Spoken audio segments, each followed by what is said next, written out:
Hello and welcome back to season 5 of the MRX Lab podcast, the show from FlexMR where this year we're on a mission to uncover the many ways market research connects with the world around us and learn how to navigate a fast-changing business landscape.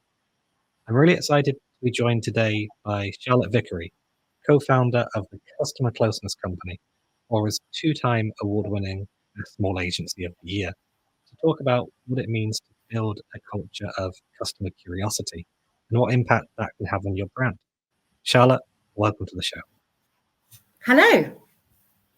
Great to have you here. Now, before we jump into today's topic, which is fascinating and I'm really excited to learn about, and I know it's going to be of great interest to many of our listeners as well, it would be great if you could share a brief introduction to your journey through the research industry and what it is you currently do. Sure. Okay. Well, actually, my career didn't really start in the research industry. So I worked in marketing early in my career. So I worked in below the line marketing agencies, putting sales promotions on St. Ivel yogurts and Cadbury bars. And then I moved into brand consulting and worked at Interbrand in the strategy team there, doing brand positioning and brand architecture, and then moved into run their naming team. And it wasn't really until I joined the Value Engineers, a brand consultancy, that I learned how to do qualitative research in order to inform the brand strategy that I was doing. And as part of that, I started delivering Sky's Customer Closeness program for them. And I was really blown away by the power of the Customer Closeness program that they had within the business. And that's what inspired me to, well, actually persuaded my client at Sky, Nicola Craig, to leave her job and take the leap and set up the Customer Closeness Company with me. And that's 14 years ago. So we've been running the Customer Closeness Company, specialising in getting people in businesses close to their customers ever since. Wow, amazing. And, it's really good to hear, those journeys from marketing into research. I think research is really at the core of marketing, and it's great when someone has that experience across the two domains to be able to make those connections and to, see how customer and customer positioning, market orientation influences brand. So let's the two are intertwined. Yes.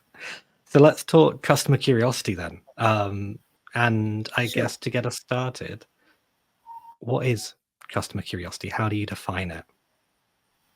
Yeah, good question, because I think language is really slippery in this area, and people have different definitions of the terms in their head. So for the purposes of clarity for our discussion, I guess it's worth defining that right at the outset.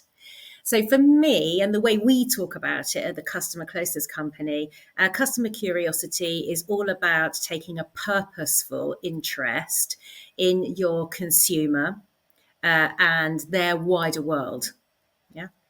So that's what customer curiosity is. And I think it's also worth talking a little bit about that word customer, i.e. customer versus consumer. I often get asked about that too. So we tend to think of it as the end consumer. So whoever it is that's using your products or services, that's who you're really focusing on with customer curiosity. However, if you work in an FMCG business where a lot of your consumer experience happens in a retail environment, then you may well also have a dual focus, i.e. your end consumer and also what your retail customer is up to. Yeah, I think that's really helpful. And yeah, language is slippery, right? It's there's a lot of related concepts: customer closeness, customer curiosity,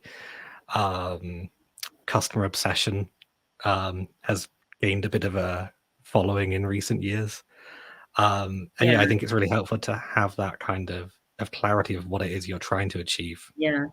Yeah, absolutely. I mean, in terms of customer closeness, I tend to think of that as an umbrella term in which customer curiosity sits. So customer closeness can be any of the myriad ways of getting closer to your to your customer. And certainly a lot of the programs that we run focus on creating laid on experiences, if you like, laid on opportunities for people in business to meet with their customers and hear their points of view, whether that's in the office or in customers' homes or in store. Curiosity, but the curiosity work we do with clients tends to be less laid on. Yeah, so it's more about being more autonomous, being more sort of DIY about your efforts to get close to customers. Is there a difference do you find between, when you're creating these laid-on experiences that they have really big initial short-term impact, and then curiosity, it seems to be more about figuring out how you weave that into daily practice, how you grow that idea of being curious and that motivation to be close to customers? Yeah, I mean, certainly customer closeness events or sessions can be amazingly powerful and at communal moments when people in business want to get together, for instance, and the leadership want to really bring to life the challenge and the opportunity that everyone in the business is facing to win with consumer. So, in those big communal moments, it can be very powerful, as you say. However, really, there is also a lot of power in creating a drumbeat within the organization. So we work with a lot of businesses where, say, the leadership team will meet quarterly with consumers.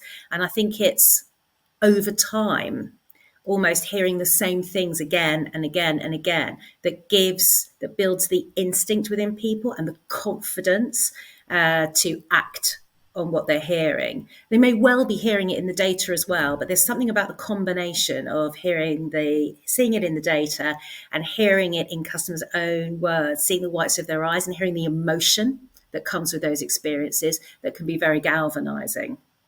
So I think customer closeness, either as a one-off big set piece to land a message or as a regular drumbeat, can both have power within an organization. Curiosity, however, is something that you can build with everyone, as you rightly say, on a sort of weekly basis as part of a culture. Businesses only have so much budget to spend on customer closeness programs. And so I'm sometimes asked the question, we love the customer closeness program you're running for our top 250, but we want everyone, to be close to customers. So how can we affect that change? And that's where customer curiosity comes in, and helping people to understand what that means in practice can be really helpful. And I suppose something else I wanted to ask you about is this idea that there's, in recent years, been this growing customer gap, that we've had falling satisfaction scores, um, falling CX feedback as a kind of a general macro trend in the UK. Even the IPA bellwether points to potentially less investment in these kind of things as well. So I suppose, to put it another way, everyone wants to be close to customers, but in reality, that's harder to achieve.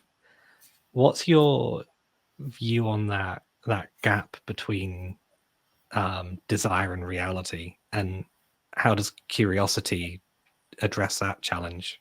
I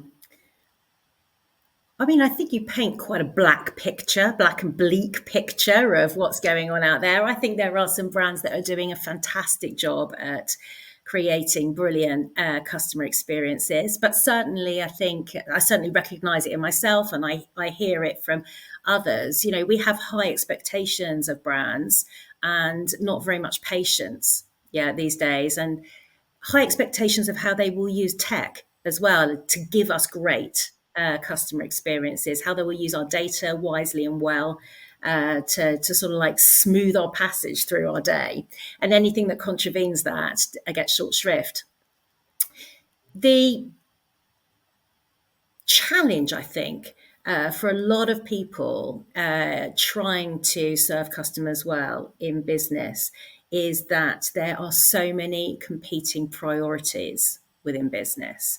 financial priorities, operational priorities, resource constraints, tech constraints, all of which are quite internal and can be easily shouted about, internally, and they feel very present and very urgent and compelling. I think it's easy for the customer voice to feel quite quiet, to become lost, in those discussions and those priorities. Yeah, interestingly, actually, I was reading about the origin of the word priority the other day, and it was apparently coined in the 14th century. And it wasn't until the 20th century that it ever got used in the plural. So up until like the 20th century, we just had one priority, whereas now we seem to be able to, we believe we can deal with many priorities all at once. And sometimes I wonder, whether that sort of, that illuminates, I think, our ambitiousness, within business to achieve lots all at the same time. And in that sort of environment, I think it's easy for the customer voice to get forgotten. And that's why customer closeness programs and a culture of customer curiosity, where people are investing in staying in tune with customers on an ongoing basis, really helps to keep customer front and central when decisions are being made. I think that's really interesting on the priority point. I hadn't considered where that had come from, and now we have urgent priorities, we have high priority, medium priority. Everything is a priority, but now you have to have a schema to know where in that priority list it sits. Yeah, exactly. We slightly devalued the term priority, haven't we? Yeah, a little bit. Yeah.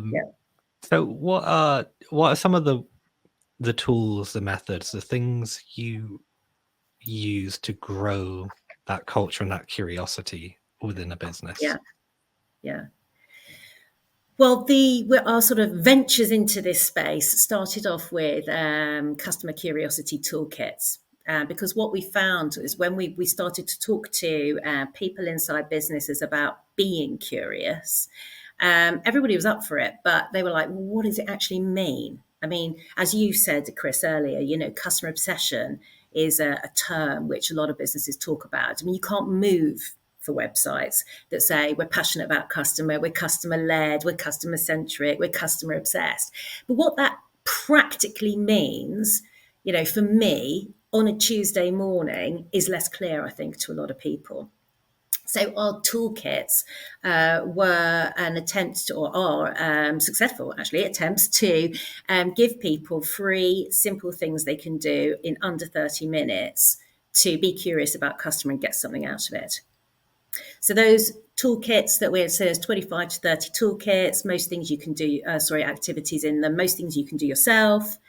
Some things, if you want to run a session for your team and you want to recruit customers in and you need a bit of professional support, there are ideas in there for you to do that. So those toolkits are one thing that we do. As we sort of developed those and rolled them out and learnt about them, learnt about how they were adopted or not adopted, one of the things that became clear was in some businesses, teams need more support on how to use them and to keep using them. And so we started to develop one-day training sessions on how to be curious within a work stream, for instance, when you're running a project. And then we also developed this sort of, in response to a desire for always on curiosity, we developed training, which is about how do you develop a customer curiosity habit, sustainable habit. So it becomes part of the way you roll, rather than something you switch off or on, depending on whether you think you need a bit of an injection of customer insight or not. Yeah, I really like that framing of kind of always on curiosity. And the toolkits, they sound, I think one of the things is often lost in research and insight is this idea that we do a project, we do a debrief, and then, the challenge we have a lot is what happens after that. The event has happened, the debrief has happened, the data is there. Hopefully someone uses it. But actually, with these toolkits, what you're able to do is, I suppose, create more of a grassroots movement in the company as well, in terms of giving people the ideas, the methods, the ways of being curious, like you say, on a Monday morning, on a Tuesday morning, when you've got all these other competing priorities for your attention as well. The point that you make about grassroots movement is a really interesting one. In my conversations with Insight clients, it's clear that they get many, many more requests for Insight, projects or Insight studies than they could ever hope to find the time for or the budget for. And I think that curiosity as an alternative to research, where the research question is one that can be addressed, by being curious. It's a really powerful tool, a really powerful answer, and a pushback and a challenge to colleagues with other teams to say, well, can you go and find some of the answers to that yourself by being curious? Yeah. And one of the benefits of that for Insight teams is that it frees them up then to focus on more of the strategic long-term questions, which of course is the perennial desire of the Insight team to be focusing on the really big, meaty, interesting stuff, which is going to take the business in the right direction in the long term. And some of the other smaller tactical stuff maybe can be addressed by teams themselves by being smart about using resources that are available to them in the public domain and talking to people. We had Ian Stanfield from Specsavers on the podcast a couple of episodes ago, and he echoed that exact point, I think, where he said he would love to spend more time on the big strategic projects which require and demand attention. But in reality, Insight teams everywhere are swamped by these small tactical requests where someone needs a very quick decision, and that comes to the Insight team, and that builds pressure, and it becomes about prioritizing which one of those smaller requests is most important to the business at the moment, because you only have so much resource. And I think, I think the benefit of being curious ongoing about customers is that teams build a sort of sense of confidence in their own ability to take decisions. Because they feel in tune with their consumers, so they instinctively can judge that's the right claim on that pack, or if we tweak the pricing, this is how our consumers are likely to behave, So one of the team an insight and marketing team that I work with in France on this training about 18 months ago, we've started to now see the results of ongoing curiosity for them. And one of the things that the head of Insight has remarked on to me is how much more confident and autonomous the marketing team is in taking those sorts of decisions, because they've got the confidence and the gut instinct to say, let's make that call. Well, actually, that was one of the things I wanted to ask you about, because I love this idea of curiosity, but it can be quite an abstract concept. So how do you measure the impact of it? How do you know what it's doing within the business? Well, we ask people, what's the difference that it's making? But the framework, I guess the framework to that is there was some fantastic research that was done by a woman called Francesca Gino, working out of Harvard Business School. It's back in 2018 now, so it's like 6 years ago, but nevertheless, I think it still really holds, and I see it coming through. She did some work with businesses to look at the business value of curiosity, not necessarily customer curiosity in general. And she found there were 3 benefits. The first is that teams that are curious make fewer decision-making errors.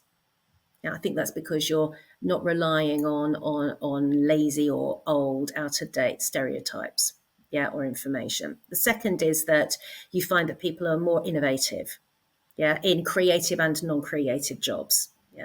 And it sort of makes sense, doesn't it? Because if you're being curious, you're getting a lot more inputs, and you're seeing a lot more things that other people are doing and things that are happening, and it just helps spark your imagination and bring new things to your thinking inside the business. And the third is that curious teams are higher performing teams. And she found that that was because teams that are curious tend to listen more. They're open to what other people have got to say, and they've also got more to share because they've seen, read, and listened to more. Yeah, and so you get to more interesting places as a curious team. And they really are the sorts of benefits that I see coming through in the work that we've done. We've done this curiosity training with 10 teams. In 10 with teams in 10 countries. It's fascinating, yeah, to see how different cultures respond and take on the training and how they enact it. But what comes through is particularly the increase in innovative thinking, yeah, and the courage to be more daring in what you're doing. And so, for instance, I've seen teams hit sort of Nielsen-Basis scores on concept testing that they've never seen before.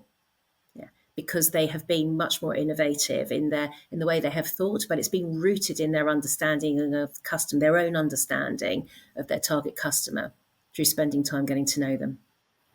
And I suppose that also feeds into that point you made earlier about confidence. That, if you're more confident, you kind of give yourself permission to be more innovative because you feel that you know what the results are likely to be, and there's less risk around that. Absolutely, and you're more likely to back your ideas more, therefore be more persuasive in the way that you present them to others within the organisation, and therefore they in turn are more likely, those ideas are more likely to get taken on and seen through to market. So I think that's a great note to end on, given something this really practical flow from curiosity to confidence to innovation to how you take that to market. I think that idea of that work stream, that workflow is what I'm going to take away from today's episode. But for our listeners, what's the one thing you'd like them to take away from this last 20 minutes? I would like people to take away the thought that being curious about consumers is everyone's responsibility within an organisation, no matter where you sit. And that being curious about consumers, if it's purposeful, know what it is that you want to find out about. Yeah, have a focus. It doesn't have to take up very much time, and it doesn't have to cost any money. Yeah.